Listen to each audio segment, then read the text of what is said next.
friends and your family what the weekend felt like. You can only tell them what you heard. Matter of fact, as you're moving towards your goals and dreams, I encourage you not to even focus on how it's going to get done. That's a byproduct of your believing. I want you to lock into the feeling after it's done. Someone asked me in the hallway day before yesterday, said, how do you feel with that new Mercedes? I said, the same way I did the 1,000 times I drove it in my mind. I locked into the feeling of the S550 when they announced the program. I didn't have it yet, but I had already experienced it. Then I went to the dealership and I told them, I'm not buying from you today, but if you act right, I may later. And I got in the car. And I experienced the hot stone massage. I was in the environment. Because that's where experiences are firmed up. Are you with me on that?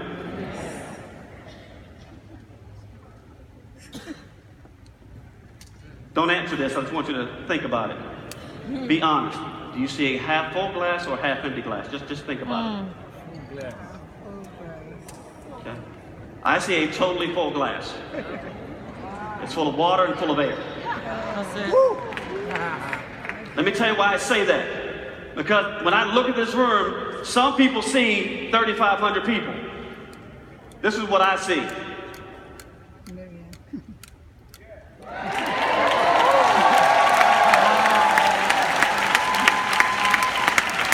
I don't see this room halfway full. I see its potential. I see where we can go because my belief allows me to borrow from tomorrow's promise. I see Las Vegas.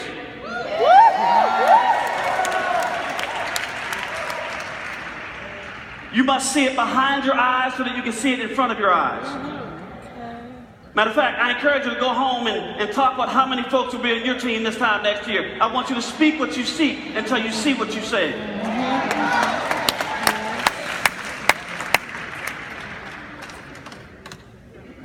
Belief will also expand your capacity. And I love that word capacity, and this right here, this is gonna step on somebody's toes.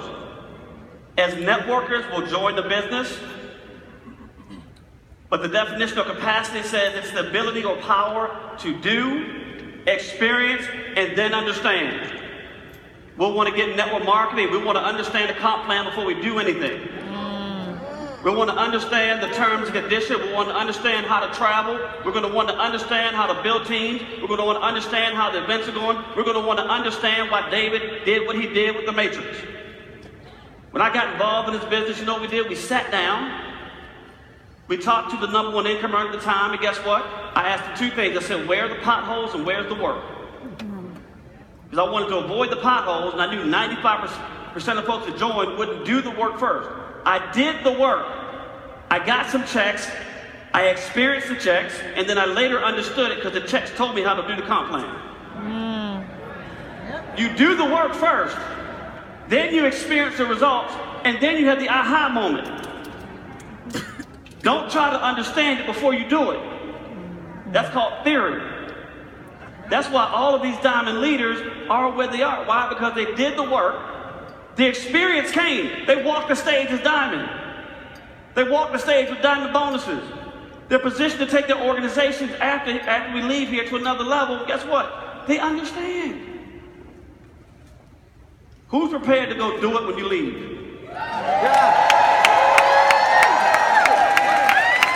Who's prepared to experience walking across the stage as diamond next year? Who's prepared to understand it later? Right?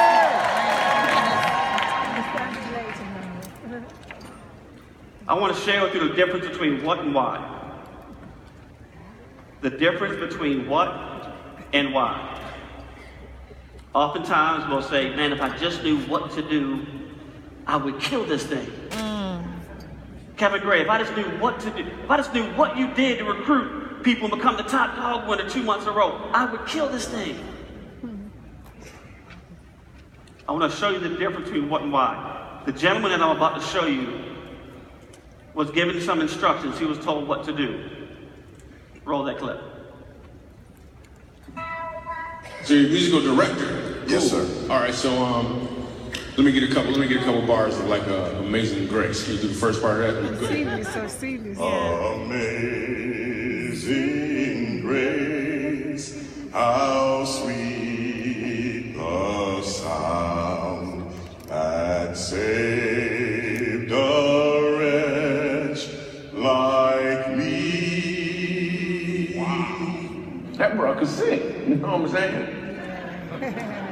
Okay, that bro can't sing. Yeah, not do it again. He was given some instructions. He heard the instructions. He was told what to do.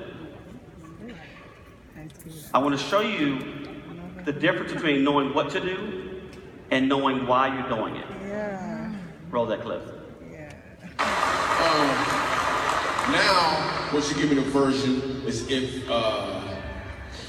your uncle just got out of jail, you got shot in the back when you was a kid. I'm just saying, let me see the hood version real quick. If you know the version I'm talking about, just see if that exists. Let me see what you got.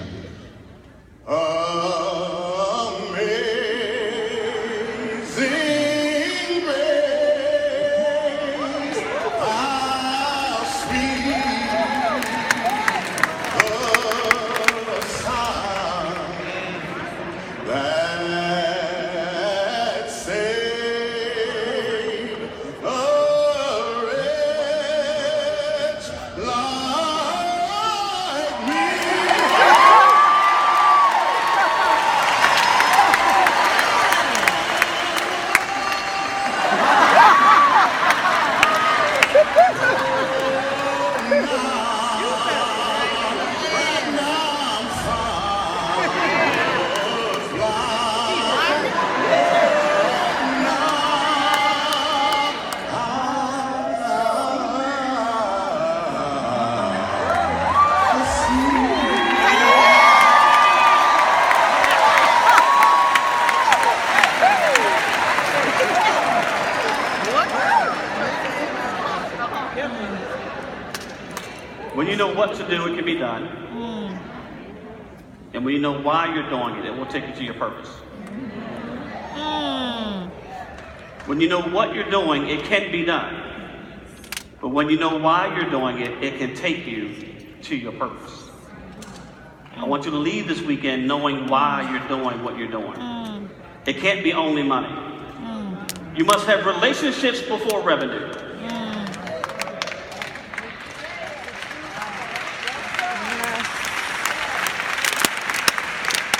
Chad Thompson, people say, well, how could you recruit a Jonathan Green or a Chad Thompson or Ethan Clemens? I want you to know, Chad Thompson and I met about 6 years ago. Okay? I've seen him many times online and got a chance to meet him in person. And we talked about, maybe a partnership one day. And he said that one day, he told me very directly, his belief was on 1,000. Chad Thompson told me, I will be the #1 incomer in the world one day. I believed him.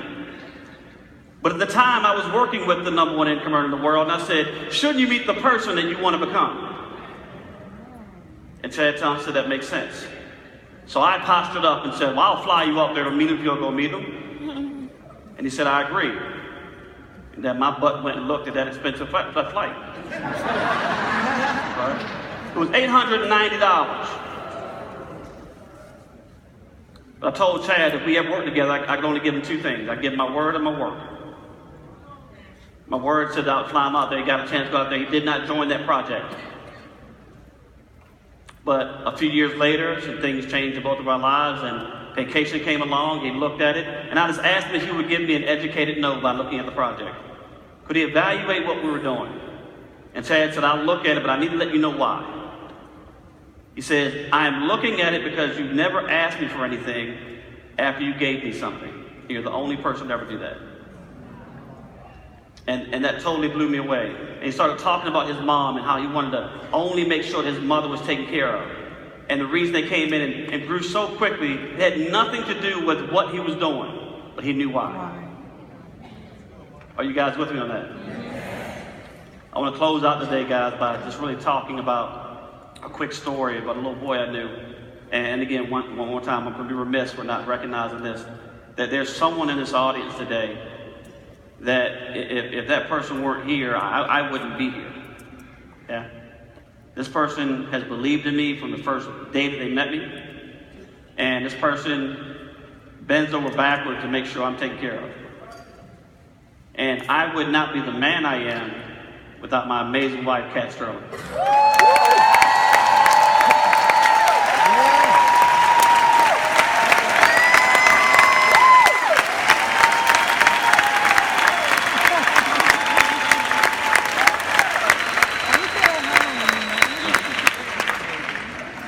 As this weekend closes up, guys, I want to tell you a very quick story. And there was a little boy that was 13 years old, and he was actually going to the 9th grade at the time.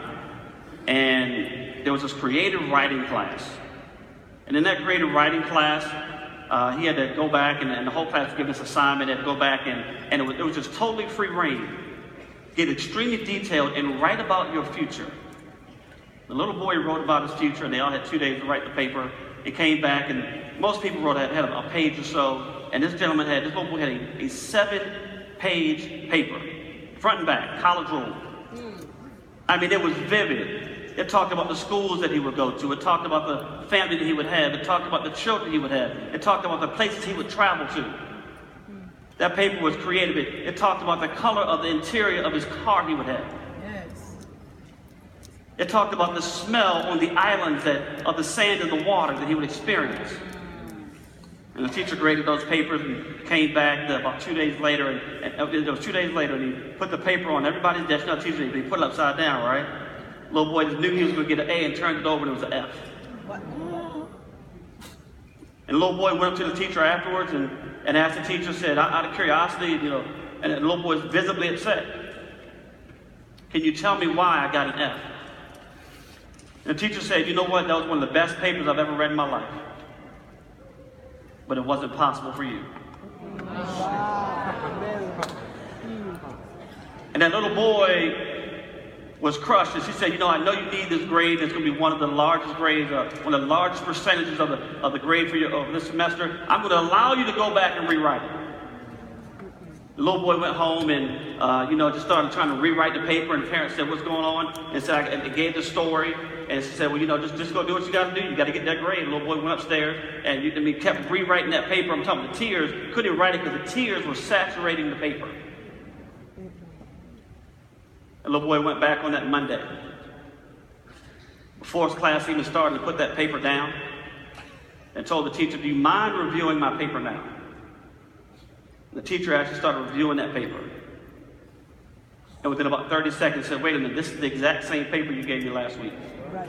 The little boy said, I chose to keep my dreams. I'm going to give you your F back. That little boy was me.